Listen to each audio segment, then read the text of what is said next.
Hey guys, in this video I'll show you how to easily add extension repositories on Aniyomi app. First thing I want you to do is launch the app, come at the bottom or right click on more. Okay, here are these three dots.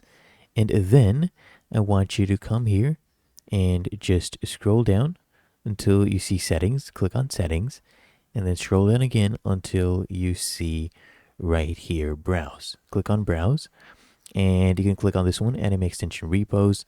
And then to add extension repos, you come here, click on add. Now what you want to do is go to this URL, let's say wataku.wiki, scroll down. You can click here on Mihon and Aniyomi extensions, click on this. Here you'll see the extension repo, scroll down, find the one you want. Okay, now since we have the app opened, you can just come here and actually click on install. You don't have to do the URL method. Just click on install, and let's say this one. As you can see, it's added. You add another one, same way.